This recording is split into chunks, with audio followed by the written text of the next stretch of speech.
and welcome to Nerd Central Continued, Nerd Central's pseudo after show. Let's go straight to the next installments of Digital Dreams and Anime Academy. Hello and welcome back to Digital Dreams with Devin Van Zant. This week we'll be talking about the second season of Digimon, Digimon Adventure 02. If you didn't catch my discussion of the original Digimon Adventure, go watch that first. And for the sake of continuity, I'm going to start before 02 with the second adventure movie, Our War Game. 1 year after the events of the original series, a virus-infected Digimon enters the internet and begins to eat data, causing mass social and economic chaos, even going so far as to launch 2 nuclear missiles. Tai, Matt, Izzy, and TK report for duty, but the Digimon is evolving too fast. He reaches his final form and then begins to multiply himself. All seems lost until Agumon and Gabumon digivolve to Mega without crests, somehow. Tai and Matt enter the internet, somehow.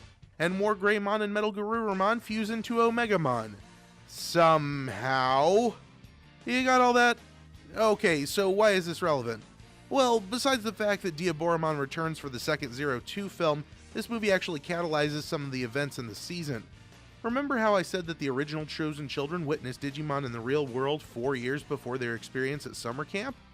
Well, 02 explores the idea that perhaps more than 8 people would have seen an orange dinosaur destroy Tokyo. The series takes place in the distant future of 2002 and focuses on a new generation of kids. TK and Kari return along with their classmates Davis and Cody, who had a run-in with Myotismon in the first season, and Yo Lee, who watched the battle for the internet.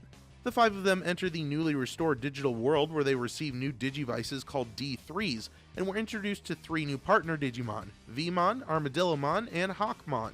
Due to the appearance of obelisks called Control Spires, natural Digivolution is impossible, conveniently rendering all the older characters ineffective. Instead, a new type of evolution is introduced, Armor Digivolution. This is achieved through using Digimentals, objects that choose their wielder based on specific character traits. Doesn't that seem familiar? The main villain of the first part of the season is another human, the Digimon Emperor, who uses the Control Spires and Dark Rings to enslave wild Digimon. Eventually his identity is revealed and he repents of his evil ways after realizing that the creatures he's hurting are real. After this, a new human enemy named Oikawa arrives with his minions, Arukenimon, Mummymon, and Black War Greymon.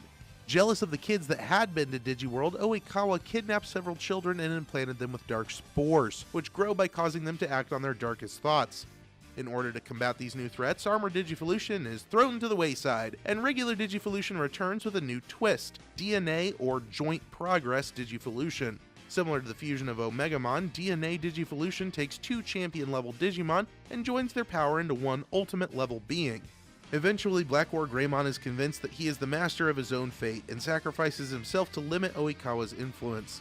His sacrifice is in vain, however, as the true purpose of the spores is revealed, and Oikawa turns out to be possessed by the spirit of Myotismon. The kids take one last stand against Malo Myotismon in the world of dreams, where thoughts become reality. Oikawa expresses regret for his life's work, and meets his own partner Digimon. As his final act, he repairs the damage to the digital world, and expresses the hope that humans and Digimon can live together in peace. A much maligned epilogue shows that his wish came true, and all the characters from the first 2 seasons have kids. This season is widely considered one of the worst due to issues with dropped plot lines and bland characters, but I love it for what it is.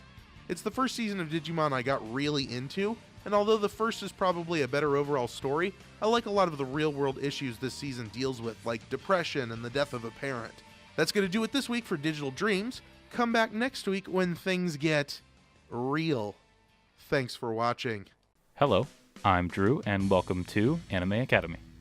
In this segment, I will be discussing a personal favorite topic of mine, tournament arcs. I touched on this a little bit in the last segment.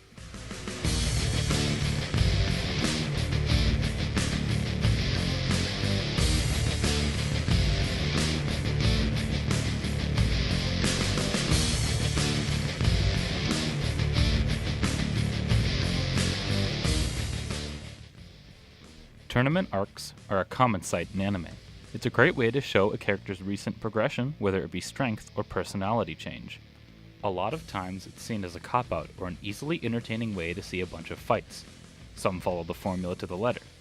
I believe that the inclusion of a tournament arc in a show is always fun and a great way to get people familiar with some of the side characters and establish a set scale of who is more powerful than who. A recent example of a tournament arc is the one in My Hero Academia. In the world of the show, the tournament is a part of a school sports festival to show off to potential employers. It gives an excuse to the characters to stand out and use their best moves to defeat their opponents. This is the first time we get to see the main character, Deku, go against the strong people in his class, so it's a way to see how he compares to his rivals. Another example is Hunter x Hunter.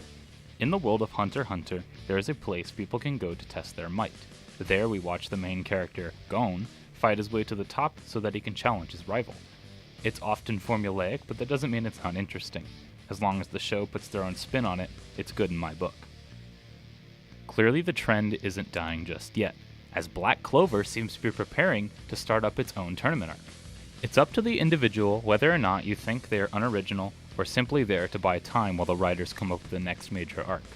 I think they are always fun to see and don't do much harm to the story as a whole. Rarely they are filler. They often progress the story just as much as any other arc.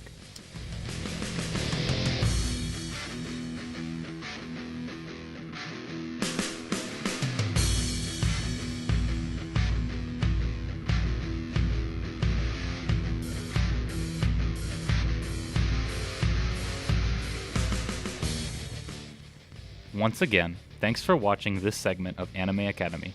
I do hope you enjoyed. Thanks, guys! That's going to do it from Nerd Central Continued. You can check out all of the episodes of Nerd Central Continued, and all of the other KNWT shows by clicking right over here. Plus, you can check out this week's Nerd Central right here. See you next week!